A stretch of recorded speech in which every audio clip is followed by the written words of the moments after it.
Hey everyone, welcome back to the channel. Today I am going to share exactly how we spent $2,000 a person for a whole week in London, England. Now, if you looked into visiting London, you have probably heard that it is one of the most expensive cities in the world to visit. You add up flights, hotels, transportation, food, and entertainment, it adds up really, really quickly. But with a little bit of planning, we were able to enjoy an amazing 7-night vacation to London without completely draining our bank accounts. So if you're dreaming of visiting the UK on a budget, keep watching because I'm going to break down exactly what we spent and how we saved money. Let's start with the biggest expense, flights. Rather than booking during the peak season, we chose to travel during a quieter period when airfare was significantly cheaper. We were there during the end of April into early May 2025, so the weather was still nice, but we didn't experience those peak July-August prices and crowds. We also compared prices across multiple airlines before making a decision. This video is not sponsored, but we decided on Virgin Atlantic. We had a really great experience with them, so I do recommend it. Our other two options from Toronto were Air Canada and Air Transat. Air Canada was literally just $4 more than Virgin, but I like to cut costs as much as possible, so who wouldn't choose the $4 cheaper flight, right? And Air Transat was actually a whole $100 cheaper, but they only flew into Gatwick Airport, so we'd have to spend about $100 in transportation to get into main London anyways. So we just went with Virgin because it's also time. Our time is important. It would take us an extra hour or two as well to get into London. So our round trip flights came to approximately $994 Canadian per person. So one of the easiest ways to save hundreds of dollars is simply by being flexible with your dates. Sometimes even shifting your vacation by just a few days can make a huge difference. The next big cost is accommodations. Instead of staying in central London, we booked an Airbnb slightly outside the city center in West Kensington.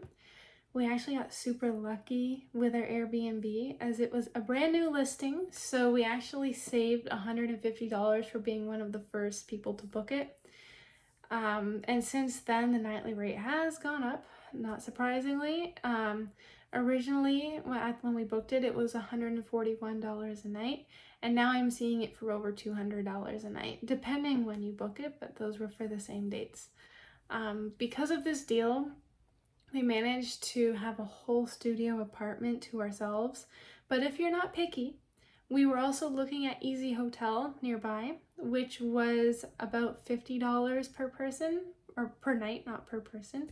However, the rooms are standing room only. You get a bed and you get a very tiny bathroom. If you've ever been on a cruise, it's like that, it's tiny. So I highly recommend keeping an eye on Airbnb and getting places with shared spaces, like shared living spaces, shared bathrooms. Those are usually cheaper. You can still have your own private bedroom, or if you want to go cheap, hostels. I've never done them, but if I was traveling alone, I didn't have a lot of luggage, I wouldn't mind a hostel, probably. We'll see. Depends which one it is though, because you want to read the reviews on those. London's public transportation system is great, so staying a little farther outside central London did not impact our trip at all. We were still able to get to all the main attractions in less than 20 minutes. So our accommodation cost approximately $970 for 7 nights, and we split that cost in half between 2 people, so I think it's like $485 per person. Not bad for a whole week. In London, the underground station was literally a 5-minute walk down the road, so that was great. And not only did this save us money staying outside central London, but it gave us a chance to experience a quieter side of the city, away from all the big touristy areas. So for getting around the city, like I said, we relied heavily on public transit. We used the underground, buses, and we walked a lot. London's transportation network makes it incredibly easy to get almost anywhere without needing taxis or rental cars. We even traveled all the way to Watford via the Overground for the Warner Bros. Studio tour. For the entire week, transportation cost us roughly $90 Canadian. Walking also ended up being one of our favorite parts of the trip because we discovered so many beautiful streets, parks, and hidden alleyways that we would have missed otherwise. So, food, that can either make or break your travel budget. Instead of eating every meal at restaurants, we mixed things up a bit. Most days we just had toast or cereal for breakfast that we would get at Tesco down the road. Then we did fast food for lunch because that was cheap and it was quick, so it didn't use up too much of our time to keep exploring. And then we always enjoyed a nice sit-down meal, usually at a pub or what we call a hole-in-the-wall place. On our first day, we accidentally walked into Harrods and spent $80 for both of us, but quickly learned from that. Pubs and independent walk-in restaurants were by far the most affordable way to eat out. Every meal cost us less than about $25 per person, depending on what you order, of course. But we were being cautious of that when ordering as well.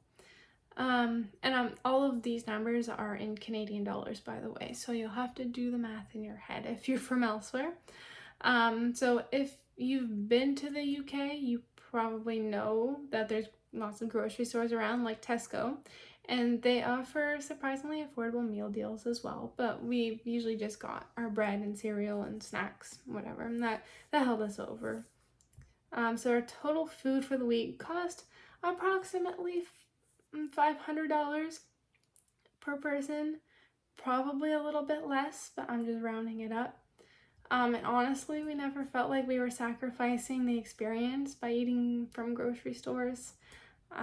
We still enjoyed fish and chips, pubs, pastries, and lots of British snacks. We brought a lot home. One thing many people don't realize is that London has a huge number of free attractions.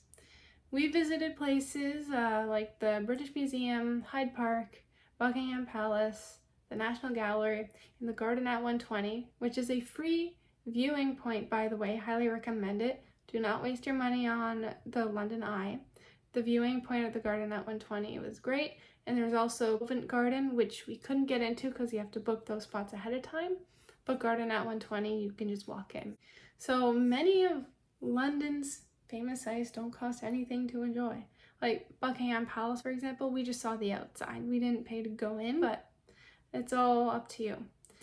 We only paid for 2 attractions on our whole trip. One of them was the HMS Belfast, which was so worth the $50. It was $50 per person, but we had a blast. We were there for I want to say 4 hours going through the whole ship, and we just did it self-guided. Absolutely one of our favorite things. The other thing we did was the Warner Bros. Studio tour. I mentioned that earlier, and that came out to, it was just under $200 for both of us. So I would say $90 Canadian. No, maybe more like $85 Canadian per person. So we were very selective on what we wanted to do, and that's the way to go. The final breakdown: flights, these are per person. Flights, $994. Accommodation was $485. Transportation, $90. Food, $500. And activities were $135 per person. So the total came out to about $2,200.